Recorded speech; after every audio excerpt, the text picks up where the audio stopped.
Hello again. Yes. Hi. Yes, it is. Hi, I'm Alison Arngrim, and this is the Alison Arngrim Show. Okay, some of you may recognize me as evil Millie Olson, but tonight, thankfully, I am Alison Arngrim, and this is the Alison Arngrim Show. And here on the Alison Arngrim Show, we talk about things that make you feel good, the movies and the TV shows that made us feel good, and the people who made them, and people who are doing things now to make the world a better and more interesting place. I have a doozy tonight. I shockingly have not met her. We've been traveling in all the same circles, have not met her until now. I am so excited. You all know her. Yes, you know her from Baywatch. You know her from Charles in Charge. You know her from like 8 bazillion television shows and movies. This woman never stops working, but she has really blown the doors off the internet recently because she was diagnosed with breast cancer and decided to just deal with the whole hair difficulty issue by shaving her head on Instagram. Yes, yes, you know who I'm talking about. She did this. She did this. She is so brave. She's like amazing. Yes, ladies and gentlemen, Nicole Eggert. Hello. Hi. Hello. Hello, hello, and hi. Yes, it was like I heard. I went, wait, she did, and you did, and then I watched the video on Instagram, and it's like music and everything, and someone helping, just like, and now I will shave my head. Ah, so when did you get diagnosed? What happened? Well, I got diagnosed last year, the end of last year. And I felt it. I felt it myself. I had my exam scheduled coming up, but I, like a lot of other women, have dense breast tissue. So for me, the mammograms missed it. And Oh, that's yep, it the had thing. been missed. It had been missed for a couple years, and then I started feeling something, like it was pulsating.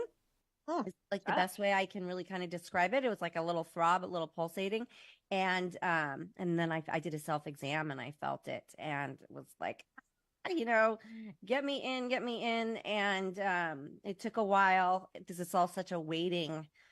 That's really the hardest part, is all the waiting, honestly. Just the unknown is rough. And then we started treatment, figured it out, got every scan under the moon done, and then started treatment, and here we are. And so yes, the hair started falling out. I first there went and got I went to my hairdresser and I was like, get rid of the hair, because I feel like that's going to be so traumatic, because I had, like, shoulder length hair. And I was like, if Right. I that mean, you're starts. famous the hair, and you have when you sent me pictures, I said any pictures for the thing. You went, well, here's all my looks. I don't know what you want to do because here's hair, here's other hair, here's no hair, and I would think yes, to have it go gradually would be more like more emotionally draining than just saying to hell with it. Well, that's what I said. Because it was long, and I was like, this is gonna come out, and like, what is that gonna be like? So I went to my hairdresser and I was like, shave it off. She was like, no, she's like, I can't, I just can't. Let's just like do a cute look. And she did something similar to what you have. Yeah, just And cut so it I short, and sort of, yeah. yeah. And I was like, okay. I was like, and she's like, if you hate that, we'll just cut it off. And I ended up loving it. So, stranger things have happened, but I was like, okay, well, now I'm going to be happy when it grows back. I'll be happy with the short hair, and so I have something to look forward to. And then but then it was coming out, and I just look like an old man or something. Like, once you can start seeing the scalp through the hair, it's like time to go. And So, there's no getting around it because you can't just say, "Oh, it's a short haircut." It's like, no, it's like you look like you got mange. It's like, yeah, what are you gonna do? They're just yeah. exactly. It's 100 ways. People buy wigs. They try this. They try that. It's like, yeah. No, what do you do? Is it chemo? Is it radiation? What do I'm you doing do? chemotherapy. Yeah. And Yeah. that, yeah, that's the brutal on the hair. People lose their hair. And so, but that's very bold. Yes, that someone nowadays is like, all right, I was just gonna do this. Now, the fact that you chose to shave your head and said, okay, I'm not going to wait for it to slowly fall out and do this. I'm going to shave No. it, but I'm going to go on Instagram and shave Yeah. it in front of everybody. Well, That's I recorded it. So I recorded it because I wanted to watch it and to see it and to have it.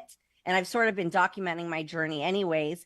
And then I was like, the heck with it. Let's post it, because I kept seeing people out that are in treatment, and everybody, it's like it's 80 degrees outside and they've got the big wool hat on, and everybody's walking and everybody's hiding it. I'm starting to sort of understand more why people hide it a little bit, because the stairs get a little bit old. Like, the double takes and the stairs when you're out, it does get a little bit like okay, enough. Like you're a grown adult, put your eyes back in your head.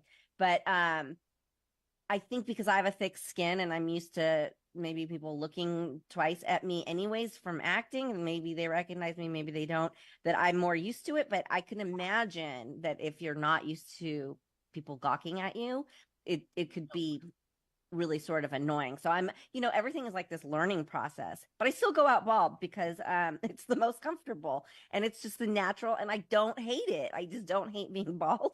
Summer is coming, and I know this sounds weird, but you have a good shaped head. I I mean, it guess sounds that's weird, it. Yeah. but you know what it is. Some people's heads, everybody's head shaped differently. Some people have really nicely shaped heads, and like that Persis Kambata Star Trek thing from 100 years ago. Yes. Some people can pull it off. Some people's like, well, I had to shave my head, and other people it's like, oh, you shaved your head. Hey, that's really. It's like Right. you have a well-shaped head, so I don't know. It's like a look. It's a thing. You're going to get It's a away with thing. this. I can't believe it. It's a thing, and I think I'll have to cover it a bit in the summer because I don't want to then burn it or think about getting skin cancer or anything like that Yeah, to boot. sunburn, very bad on the head. No, don't, Yes. no. So and the skin, our skin during treatment is super sensitive to the sun. So all these things More so, I'm right. learning, right? So so I've been like collecting some like nice scarves and stuff to put on to cover it to shield myself. But for now I'm enjoying it. I'm just impressed because, and then you've talked about this, you're talking about trying to normalize and make things more visible for people who are going through cancer, going through breast cancer, having to deal with this. Because so for years, people really hid it. People didn't want to talk about it. And oh my God, yeah, you'd wear a hat, you wear a wig, you wouldn't go out. There was a time when it was complete code of silence, so nobody said anything. I mean, at Yeah. least now people will say, yes, I am battling cancer. And like, but what you're doing is really good and out there. So is this like a whole thing now, educating people? Well, I want people to feel comfortable too. And I don't want people when they run into me, like say I kept it quiet and then say like I run into you and you're like, something, something's off. I want people to know and to be able to say like, if they want to say anything, to feel comfortable. If they don't have to.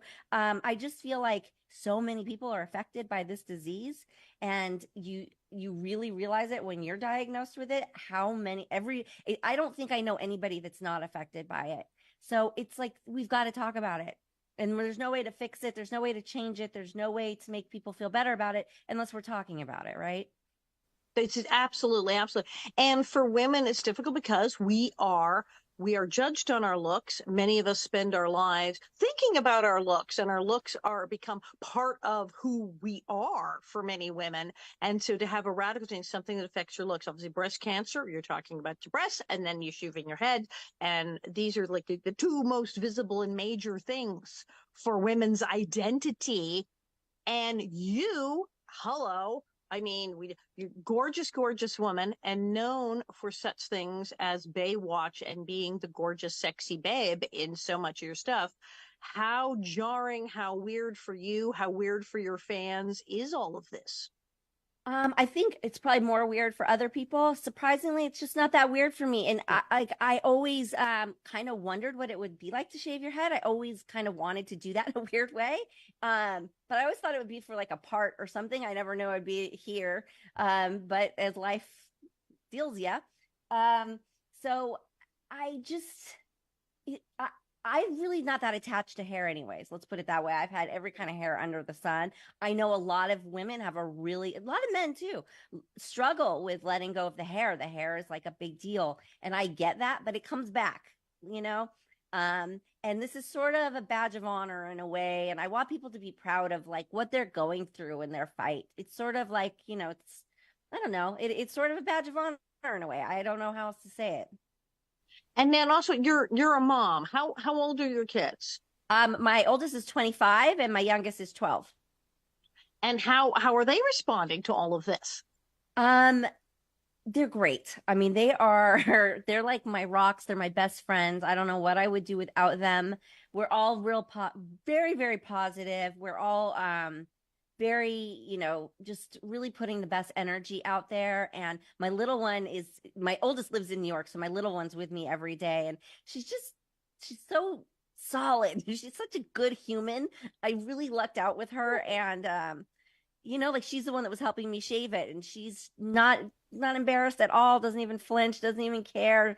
And I asked her, it was like, are you embarrassed? And she's like, of what? Like, So I'm blessed. I'm truly, truly blessed to have like two really solid kids that are just And strong in there. again, this is so great because back in the old days when nobody talked about these things, the last thing people did, and this is still really recent, that anybody is talking to their kids about this. Even people who are like, okay, I'm open about my diagnosis, but they're not discussing it with their children. Yeah. They're terrified to do that. Well, it's a very hard conversation to have. It's harder than finding out you have it. This is the hardest conversation. So shying away from it or avoiding it, I kind of can get it. I kind of understand why, because it is truly the most difficult conversation I've ever had to have. And so it takes it takes it takes everything you got to have that conversation. So I Well, kind of get it. it's clearly a nervy, seriously ballsy person. Is what we're getting here from that. Um, You also started as an actress so young. I mean, I knew you'd started young, but as I'm reading your bio, I'm going, whoa, she really started young. You started younger than I started. You started in beauty pageant stuff as Yeah. like a little Miss Universe, like a teeny tiny. You were like a little teeny tiny person. You started in beauty pageants. How weird was that? Very weird. Very weird. Beauty pageants weren't quite the thing that they are now, but they were still weird. And I was like the kid who was very tomboy. And my parents had moved here from Europe, and my dad built this house out in Huntington Beach, and then my mom became this housewife and was like, "Oh, there's these local beauty pageants," and she was like, "You're gonna go do these, and we're gonna do this," and I was like, okay. And then what attracted me is that at every venue there was always like a swimming pool. They were always at these like hotels with like swimming Right. pools, and I was like, if I go and I do this, I get to go play in that pool. And that's sort of like how my mom got me there. It was like, Oh, can I swim? Okay, yeah, that's right. And that was the whole thing. I mean, yeah, I mean, I absolutely as a child, I like jeans and the t-shirts and the sneakers, and then you wind up playing someone who's all ruffles, and it's like, wait, what just happened? Um, Now, okay, it's so weird because I was just talking about this last night with my husband about the flipper that when you're really little, but you're cute and you're an actor, and you lose your teeth.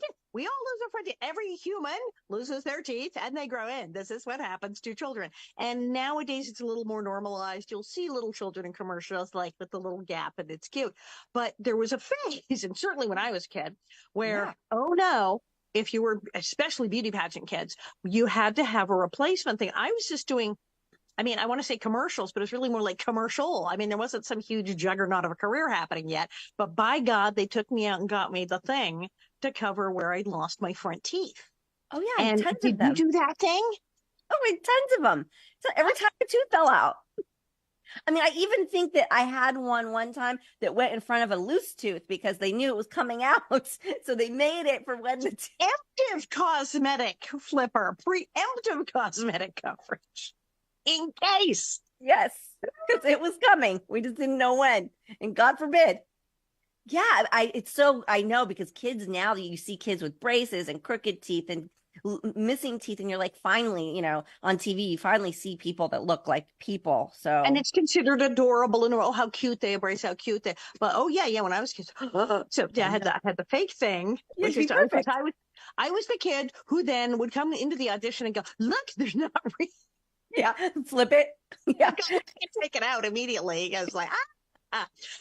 And then I had the braces, and when I had the braces, but I was on Little House, we would cover them up. We'd start shooting. I'd go to the orthodontist. They would remove my braces from here to her, Oh, and leave them on the lower, and leave them all the way back on the sides. But the very front, like 560, they would take everything off, oh and my then gosh. they put everything back when we went on hiatus. And then in between, a lot of what was it? People who have braces know things like power chain and night gear. They would just crank it up. Yeah. Um, and then you'd have like the orthodontist wax to cover, which worked in the 70s. Now, of course, everyone watches shows on high def, and everyone is commenting on my and Melissa Gilbert's braces because they can completely see them now. Um, but it was such a big deal. I mean, we were 1800s to cover your to have perfect teeth, to then not let anyone see how you were planning on getting those perfect teeth, to not to be perfect and not let anyone see how you made yourself perfect. It was bonkers. All the movie magic. Yeah. Yeah.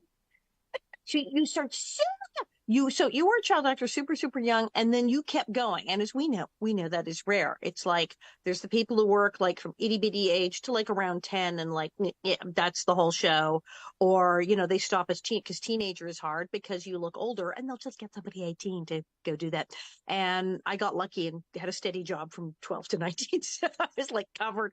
um but you muddled on through. You went from being little beauty pageant teeny tiny girl, and then you were in feature films, and you did movies and television shows as a very small child, all the way through your teens, and then straight on at 18. How the heck did you do that?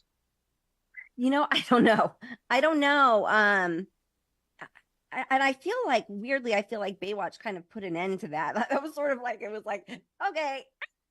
Right? Because yeah, it's you just never know. You never know what's going to be that project that just then sort of pigeonholes you. But I think I just loved doing it, and I always had such a good time, and I got to work on some amazing projects with great casts, and it just was always so fun. So we just, I don't know, just kept doing it. And I don't think that I ever was on anything that was so big that I was that recognizable. So I was able to like go from this show to that show and kind of keep working because there wasn't anything that was like that one project that was so big that that was Or if that it was girl. huge, you were the friend or the sister, so you could like squeak by and get on the other, have time to like wheel. But I mean, I'm glad to hear that, because a lot of people have massive back-to-back childhood. They didn't like it. They didn't want to be there. They were not thrilled at all to be doing this. You genuinely seem to have enjoyed acting Yeah, I and really doing did. it. Yeah. Yeah, I really had a blast. And not to say that my mom wasn't sort of the cat, the person running the ship and pushing the ship, but I really did truly enjoy it. And I think she could see that. And she always said, if this is not fun, we can quit. But it didn't become not fun until much later. As a kid, I had a blast. Excellent, excellent. Because Yeah. because you hear, oh, beauty pageant, that, and you think, yeah. But Yeah. no, that's such a relief that you had an enjoyable experience. I mean, I was like, I didn't get like famous till 12, 13 years old. I don't know what I'd have done if I'd been famous at 8. Like totally confusing. But then I enjoyed what I was doing, and I saw a lot of people who didn't. And so that's what I was like, you know, Yeah. Yeah. I saw a lot of people that didn't like it too. Yeah, same. But did you love it? Was that something you loved doing? I got lucky when I was really little and wearing a flipper. I did like the short things. I remember I did a thing called Juvenile Jury that was kind of like a kid say the darndest things thing. I liked that. That seemed amusing. And then there were some things that were like sort of boring. And then, of course, I got Little House and I was the villain. So I was like, no, it's a whole other show. I'll do that. And then I had a great time because it was really fun because I was doing something fun and there were cool people. Um, but I can see where it could just be a grind for a small child. Now, then yeah, hello, Baywatch. And I went through that phase, and for me it was the early 80s when I was suddenly like 18, 19, 20 and blonde. And we know what that means. And I auditioned for all of the I used to say they wanted me to be either a cheerleader, naked, or dead, or a combination of all three. Um, and it all seemed to be the sort of bimbo, the cheerleader, sexy babe thing. And I didn't get any of it. They were like, yeah, no, no, no. The closest I got was playing a prostitute on Fantasy Island. Woohoo. Oh, well, Um, that was pretty good. I did a very good job. But the hooker on Fantasy Island was the closest I got to the sexy pants role. You were on Baywatch, so the ultimate sex bomb thing to do. yeah, but we didn't know that that's what it was going to be because it was the beginning and it was before the show was so huge. And I was coming in as this teen. I was 19 years old. I didn't know, and it was like, and I was still in high school on the show, and I was this rookie lifeguard. So I got to you'll love this because they hired me, and I went away to Canada. I shot some movies, and I was like, oh, I'm gonna go do this show. And I was like, she wants to be a lifeguard. She's an athlete. This, and I cut all my hair off. Like I had the long blonde Thinking, tough hair, girl, swimming. They're swimming. You like swimming? I'll cut my hair. Right. Ah. and I cut all my hair off. And I showed up on set, and they're like, "Wait, what?" But it was a choice I made for the character, and you know what? It worked, and it was like it worked, and it made me look like the kid compared to these women, and I don't know, I felt better about it. I just felt better about it. But yes, it did turn into the show of, we were the Baywatch bimbos and then the Baywatch babes, and then finally it's like Baywatch icons, and it's like it only took 30 years, right? But yeah, it definitely was a thing. I mean, yeah, because now, because the show was so popular and there's been movies and parodies and everything else, people go, oh, Baywatch. And there's some kind of love and attachment and even respect for the people who worked on Baywatch. It's like, okay, this was a good thing. We were entertained. It was good. And God, they had to run around on the beach and swim and all the stuff they had to do. But yes, at the time, everyone was just like uber super sexualized, and it was just chick in a swimsuit. Yeah, it was like a music video, right? It was like an hour-long music video is what I always thought. But yeah, now there's a different respect for it. And so and people are realizing that these lifeguards are heroes, and the women get paid as much as the men. The women do the same job as the men. So there's a whole other, layer to Baywatch. And these women lifeguards in real life are hot. Like there's just, so are the men, but they're just gorgeous looking people. So everybody's really athletic and in fabulous shape. So right. They're running and around. They're out in the sun, right? They're out in the sun. They're having a great time. Yeah. So now you've talked about that it was weirdly coming off of Baywatch, which was a huge thing and made you very famous, should have been super easy to get work, but you've talked about that it was weirder because of the whole Baywatch stereotype. Yeah, it was weird. It was like the same casting directors weren't calling anymore. The echelon of people that I was working with prior, those doors didn't seem to be so open anymore. And I also got to a place in my life where I kind of felt like, okay, this show is not the direction that I thought that this show was going to go, because I had only seen the NBC version, which was very clean and very family, and of course got canceled right away. Because there you go. But that's what I had seen, and that's all I knew about it. So this is what I thought I was getting into. And so I left the show, I left the #1 show in the world when it was at its peak. But I just didn't know what else to do. I just was like, I can't relate to this. I don't know where to put this. I don't know what this is doing to my career. And I kind of just decided then to just take a break. And I was like, you know what I'm going to do? I'm going to just not work for a while. I'm going to sleep in. I've been working my whole life. I've been up and on set. Toddler. You can take a break. Jeez Louise. Yep. So I took, I decided to take a little break and just to see what it was going to be like when the dust settled. And then how did that work though? Well, then I ended up being a mother and then wanting to stay home with my child, and life just started happening. So, and that's a weird thing that people forget, is that everybody wants to be famous, and especially young people go, I want to be a teen star, I want to be a child star, but then it's like life often gets put on hold. All the other stuff that everybody else is doing, we don't necessarily do till much later. Because we're busy. And so then you hear about these people, they go, oh, well, they're a stay-at-home mom now, and they do this, or they do that, or they write. Yes, because they didn't do any of that back when you were. That's exactly right. And people don't understand that. And what also people don't understand is that when you step away and you do try something else, that it's not because you failed necessarily at acting or you can't get work at acting. That's the other thing. It's like, and I see a lot of people do it. They just want to try something different. And I think that people don't have a lot of grace with actors as far as any other career. You tell somebody, I'm going to switch careers. I've had this epiphany. I have a passion for something else. I'm going to switch it up. And everybody's like, good for you. Go for it. You're an actor and you decide you want to do anything else. They're like, no, has been, can't get work, And right. And this includes people who left the business to go to med school. Yeah. it's like I know people who became doctors and lawyers and have their own company. It's like, oh, it's too bad. Too bad for you. Too bad it didn't work out for you. Wait, what? Yeah. I always find that interesting. Yeah. Everything that isn't being on TV is somehow less. It's a very strange mindset. And I've seen it. Yeah. Yeah, you have. I mean, it's hard to avoid. And you sit there and you're like, God, what are they talking about? Like, you make better money doing anything else. That's the other thing. Pretty much everything pays better unless you're like one of the top like 8 people who's making money. Pretty much everything pays better. So Yeah. yeah, people do not realize that. And I've seen as whole syndrome too. It's so weird the way, like I said, one is treated, and you did very well for yourself, but I see that like often women in Hollywood are, it's very similar to how child actors are treated. When child actors talk about how they were treated, like, don't think about this, don't know anything about your money, don't do this. It's like, oh, that's like starlets in the 1930s. Wait, what?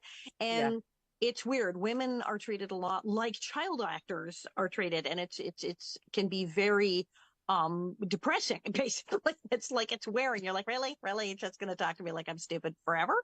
It's True. I mean, it's true. I think it's finally starting to change a bit. I'm definitely noticing a shift, but no, you're right. It's the most insulting. It's like you're stupid and how old are you? You know? Yeah, it's amazing. And God forbid we'd want to do anything else. right. That you want to do anything else. It's so that you want to go to school is always like, why do you want to go to school?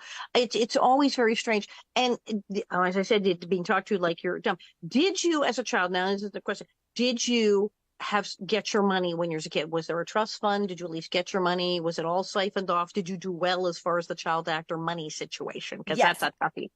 yes, we did well. And I always had a passion for real estate. So I started investing in real estate very young.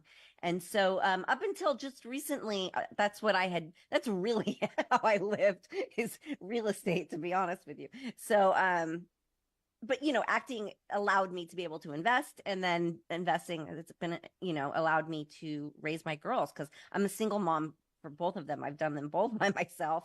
And it's been a gift to be able to allow me to do that. So very happy. And then that's the thing. I did the thing. I bought the condominium at 18. I did have the trust fund and I had access to money. And that's a real problem I see with a lot of the child actors. They don't get any access to the money. So people go, gee, did they invest? No, because they never saw it. Yeah, that's so sad. Yeah, that's just horrible. That's horrifying. And as a parent, it's even more horrifying to think about doing that to your child, but that's a whole other that's a whole other, show because I can't imagine just taking from your child. And see, that's good. Now, your kids have any kind of show business aspirations of any kind? No, And you look not relieved. As anyone who worked as a kid, when you say, are your kids in the business? They go, no, children in the business. no. No, because we're here in LA, so definitely has friends that like are in it and do auditions and everything. And she sure is cute enough, but they could, but luckily no interest, no, not even in school. They're not even doing school plays. One is very artsy, very into photography, very like business mind oriented at the same time. So she does a lot of like e-commerce and marketing and stuff like that. And then my young one is super athletic, does like competitive cheer and Oh, yeah, totally different. fantastic. And I was saying, I read in one of the bios, there was a whole thing about an ice cream truck. And I went, is this one of these insane things that just gets into somebody's bio on the internet? Or is this a true thing? God, I hope this is true that you actually owned an ice cream truck. But no, it was like an entire food truck. It was a huge whole thing. You Yeah, did have an ice cream truck though. I absolutely did. My oldest wanted a summer job, and she was working at a big brand clothing company. I won't name them, and just was like sick of working for the man, if you know what I mean. And I was like, what you need to do? And just the entrepreneurial part of me came out, and I was like, let's, and it was when food trucks were really big. And I always planned, them big birthday parties. And in my mind, I was like, what's missing on the market is a really great looking ice cream truck that could pull up to the parties and be at the party. Because what parent likes dealing with ice cream, first of all, especially in LA? And then, and just there wasn't anything out there. There was just the creepy guys at the park that had like prepackaged, things from dry ice boxes. I was like, I don't want them coming over. They're not invited. So then this truck came to fruition, and it was scooped ice cream classic.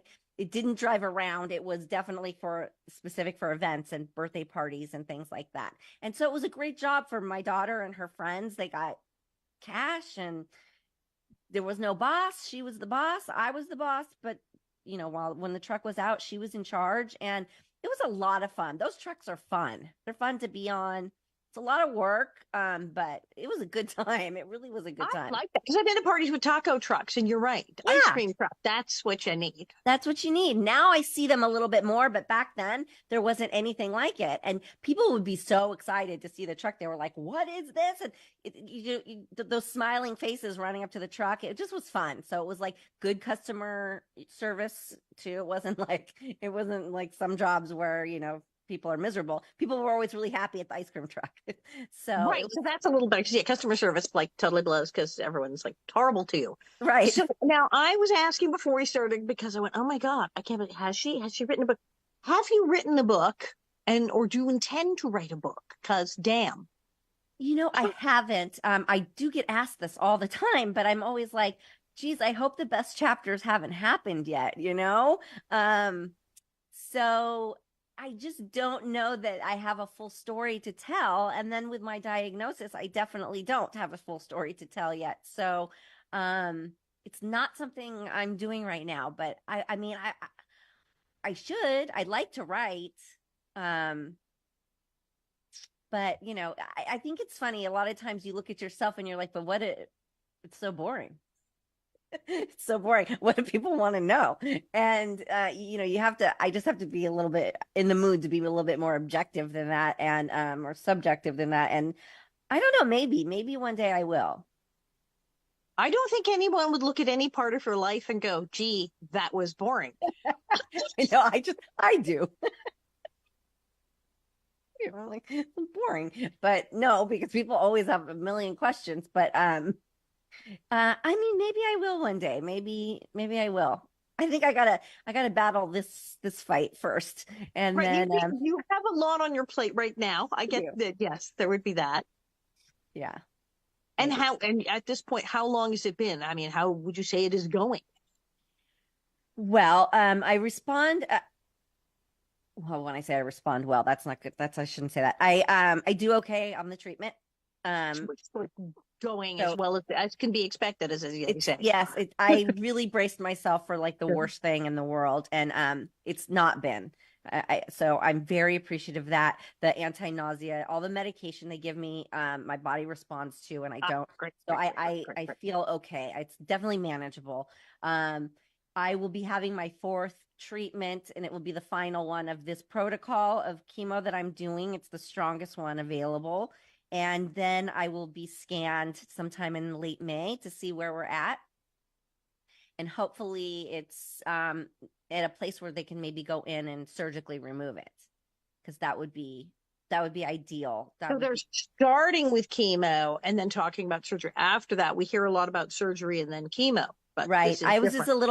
I was a little bit more advanced than that. It was a little Uh-huh. too much to just go in. At first, that's what they thought. At first, they were like, lumpectomy, we're going to go in, take it out. Maybe you'll have some chemo. And then as you go and you do these scans, and then they're like, well, actually not. So yeah, my hope is just that it's contained enough that they can go in and just remove it. Wow. Are you talking to a lot of other women in your position, a lot of other women with cancer? Yes, it's really kind of amazing. You can't turn a corner without somebody going, I went through that. It's mind blowing. And especially since I walk around like this, people know. So, I get a lot of people that will come up and just start talking to me or want to hug me um, and people reaching out online, through email, through phone calls. Just the outpouring of love and support is wild. Mm. This community is super supportive of their fellow warriors. It's unbelievable. And I don't know what I would do without it because you hear so many different and everybody's experience is so different. So, you kind of like cling to somebody that you feel like yours is similar to. At least that's what I did. I was like, if they can get through it without all of this, then I have a shot at it, and I just want to, what did you do? Tell me everything you did. And just, educating yourself and meeting people and asking for the help and asking for the resources. And it just, people really surround you and lift you up. And it's been fantastic. It seems that the support is what works. I mean, my friend Charlotte Stewart, who's our Miss Beadle on Little House on the Prairie, who is still absolutely amazing and traveling all over the country still at 82, is a breast cancer survivor. Oh, And the support group she was in was so amazing that she worked with, that she still raises money for them and still does events for them, because she said that's the thing to support. And she reaches out to women in similar situations as well. And it seems to be that support from other people going through the same thing, it does seem to be the key element in survival. it is. It really, really is, because you all of a sudden, because you get this news, right? And you're so scared and you feel so alone because it's just you alone. And I can't think of anything more lonely feeling. And then all of a sudden, when you tell people, and then they start lifting you up and surrounding you and just sending you things that you're going to need and advice, just the whole thing. It just was, it was mind blowing. I had never had that kind of love around me ever, besides my kids, but I mean, by people just, and, yes, it's what gets you through. It's what it helps you to relax, to educate yourself. Cause like I was scared to even look it up online or even dig into what was going on. Right. I didn't even want to hear it. I wouldn't even look at the paperwork. I was like, ugh, I want Wow. nothing to do with it. Yeah. So it really got me to a place where I could get a handle on things and really sort of like roll up my sleeves and learn and listen, from everybody. So you hadn't had anyone in your family with cancer or really No, I dealt with have. it? Both of my Oh, parents have had cancer. I lost my father to cancer. no. Oh my Yes. God. So then how terrifying, what the hello was it? Yeah. Yeah, really terrifying. So, really, really horrible. And for me, watching my dad, the treatment was what was so awful. And so and you hear about the treatment being so awful, and it's Right. not fun, but so there's that fear. There's the whole other fear. There's the fear that you have it, and then the fear of what you have to do to get rid of it. It's just it's a big package. And we hear a lot of the horror stories, but what we often forget is many of the worst stories are from how many years ago? From 10 years ago, from 20 years ago. And there's been such leaps and bounds scientifically and medically, thank God, in the last 5 years, I love the Yeah. last 10 years, that there's so much more. It's better now. As bad as it can be, it's sure better now than it was 10 years ago or 20 years ago. Is there stuff you're encountering that's very new that people didn't just have the advantage of years ago? Well, like I said, I think that the meds, all the stuff they give you to help fight against the side effects of the treatment, to me that they're really working. I know that for some people they have bad reactions to that. They have to try different kinds. I just whatever they gave me, I lucked out and it worked for me. So yeah, because like I was expecting like what you see in movies or what you see on TV or what happened years ago when people were just so Terms of ill. endearment. We're gonna Yeah, just like, oh yeah. but and I not everybody has this great experience. There are some people that still have that horrible time from treatment. So but you have an opportunity now to maybe sort of shield yourself from some of the side effects, which and the numbers, the survival rate is just so much higher and so much better, and like it's getting better every day, and you know it's Which is all. huge. And yeah, I know from friends who've got it that the drugs, even now that they're using when they say chemo, it's a completely different set of drugs. They're not giving you what they gave somebody 20 years ago when they had chemo. It's a whole other world of treatment. It's crazy. Yeah. Yeah, and I mean, I didn't even realize how many different types of chemo there. Like, it is such a world, and I don't think I'll ever grasp it. I don't really want to, but yeah, there's a lot to it. And I just have to have the faith. Everybody just keeps saying it worked for me. It's gonna work for you, and you just hold on to that. You're like, okay, let's go. And I mean, obviously you look great. I know it's a term to say, oh, you look great, but you do. You look obviously very happy and alive and marvelous, but you look terribly healthy to just a casual observer on a Zoom call. But Well, you do. thank you, thank you. I got really healthy really fast. Yeah, yeah. As your cat climbs practically onto your shoulder. She has to be seen. Do She we has have to to be my introduce the cat favorite. next? The cat has totally gone into like the frame. She's off to eat now. Um, yeah, I mean, I just got really healthy really quick, and I've never been healthy, in my life. So I think that that's what it is. It's really kind of what you put in your body. It's yeah, because I did all of a sudden. I was like, oh, you. The irony is, you look and feel great, and you're sick. It's like, I said, you look great. And then it's terrible. And Hollywood, it's all about the visuals. People go, oh, you look great. Oh, I love the new look with the hair. What's that? Is that? Have people said, is it for a part? Have people said, oh, is this just a new look? Like they don't know. Well, so, I did have a friend, believe this or not, it's actually a friend. He said, "Why'd you cut your hair?" Yeah. Well, Oops. this thing, so I don't know. I don't know what people say. I don't know. I can tell some people look at me and they wonder, like, is that on purpose or what is that? But I don't care. I can't care. It's just how I am right now. This is me for the next year, I guess. So it is what it is. Incredible, incredible. Now, as I said, God, not writing a book. Are you doing a speaking tour? Are you doing videos? Is it just like, should we go to your Instagram? I mean, Yeah, how? definitely my Instagram. I'm doing videos. I'm doing updated videos. I'm gonna shoot one tomorrow too, as before I go into my fourth treatment. And I'm not doing speaking tours. I just didn't know what my future was I didn't know what my life was gonna look like. Yeah. I didn't know if I was gonna be like getting out of bed. I had like my room set up where things were like in arm's reach, like I have a big inspiration board on the wall that me and my daughter made that's like, keep going, you can do it. And I mean, I really prepared to like be laying there like a zombie sick. So I didn't know anything. So this is every day, and still with each treatment, some people will be like, "Oh, but by your third treatment, it's gonna really hit you." And then my third one came around, and I was like, "No, I'm okay." And then and then they're like, "With that fourth one, and it's like, and Oh, my it's the fourth fourth one is one. You're coming like, up, and for me, I'm like, no, I think I know what to expect now. I think my body's got this. I think my body is handling it the way it's gonna handle it. Um, so I didn't plan anything.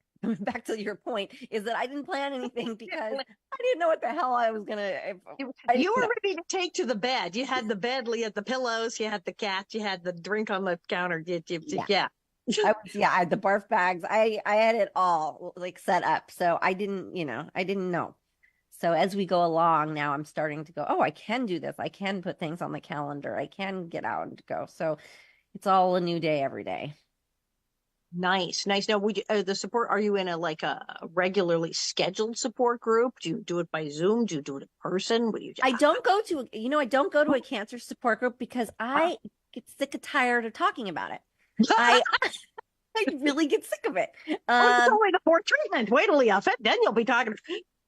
Well, it's like it's so much of your life, and your brain is, at least my brain is so overwhelmed with it and constantly thinking about it, just never shutting down, that I finally was like, I need to do things that take me away from cancer talk. So after I talk to all my friends who love me and family and that check in, I'm talking about cancer all day. Then, the people that support and, making a video, I'm still talking about cancer all day. So by the end of it, it's sort of like, I think that making the videos is my therapy and talking to people. Okay. And that's how I'm getting my therapy, because the last thing I want to do is go to a group and sit there and talk about cancer again. At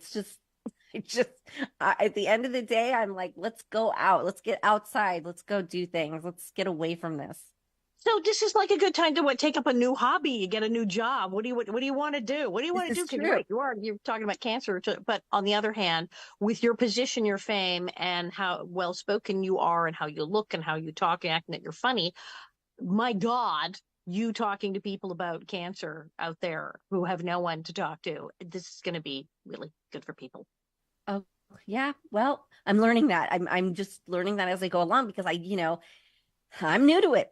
I'm new to cancer, and it's like I didn't know that people would respond so well and feel so good by seeing me just throw myself out there like that. And so anything I can do to give back, that's exactly what I want to do, because so much was given to me, and still, and just like so much love and support. It's hard to even put into words. what I felt and what I received. So it's like anything I can do to give back, that's where I'm gonna go. And what are you doing when you're not having chemo or talking endlessly about cancer? What do you do in your off time? I mean, really, I hang out with my kids. We listen to music. We go out, and my little one loves to go thrifting. So we spend hours in like thrift shops and ride bikes and go on long walks and stuff like that. Go to the beach. This is what we do. We get outside. We get outside and we're like with nature and just very mellow. I don't know. This sounds pretty good. This sounds like I mean, you're living a very positive, very, healthy, mentally healthy existence here. That's what, people, they tell people all the time when they're feeling bad about anything physically or mentally. Have you been outside?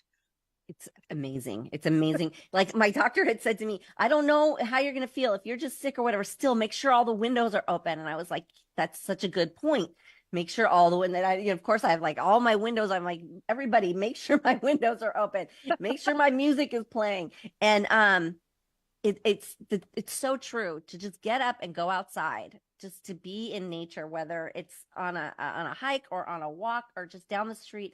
I don't care what it is. It just to get out of your own body, your own self, your own head, your own space. It's so life changing.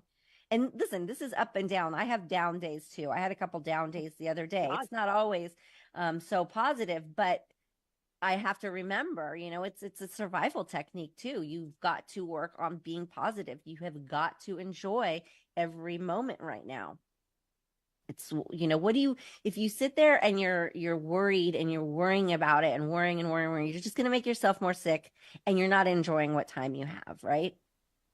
Because listen, just because of cancer doesn't mean, I mean, I could get like hit by some weird truck tomorrow.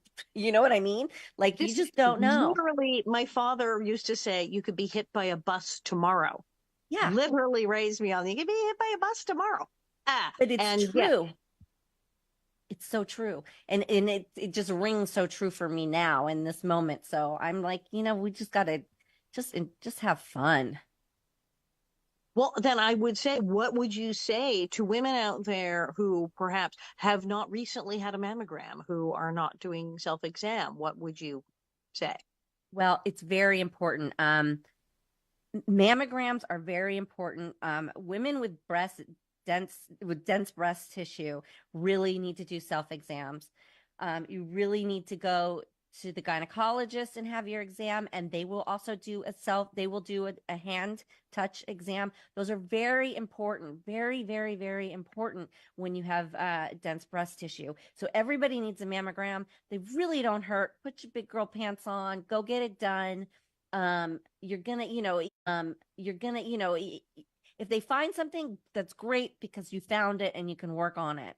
This is the thing, right? So you have to not be afraid of that. And as long as you keep going, they're not going to find it. You're going to be okay. You just have to keep doing the tests. Where I made the mistake is I wasn't doing the self exams.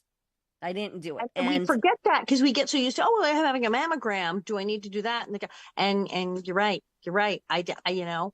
That's the thing. And I say the mammograms, which I'm like, I hate but they're faster now. They're faster now. They have the automatic switch that makes it pop open instead of the hand crank thing. this is So true. it's quicker now, though there's some relief in that. But yeah, you're right. And with the dense breast tissue, the mammogram doesn't see everything. Doesn't We see don't think anything. about this.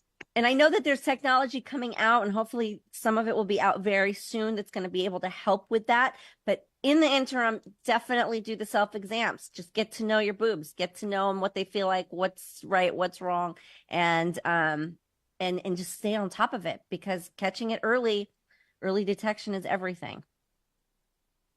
All right. Well, you're just, again, blowing my mind here. So inspiring. You really do. Just the waves of positivity coming off of you, and you do, and it's Oh, crazy. It's ironic. You look great. No, it sounds great. But you do, and I'm so glad I had you on, and thank you I'm for just having so me. glad I was able to talk to you. And this is just wonderful. And I have so many friends who are going to watch this, and a whole lot of people are going to make appointments at their doctor, and are going to be in the shower doing this tonight By because all of this. means, just And do it. thank Fill God. yourself So up. Fill yourself up, girls, because it's the That's only it. That's it. tried and Okay. true. You do the line of t-shirts. Nicole says, "Feel yourself up, girls." This is it. This is how we're going to do this, starting the national tour where you will tell people to feel themselves. Feel yourself up. Thank you. Thank you Thank so you. much. And I'm doing your show, next week, Yes. right? Yes, you Yes, are. I'll do your show, and this will be bananas, and I'll have felt myself up between now and then. Good. All right. Thank you so much. Thank you, ladies and gentlemen. Nicole Eggert. This is the Alison Arngrim Show, and I'm Alison Arngrim. Yay.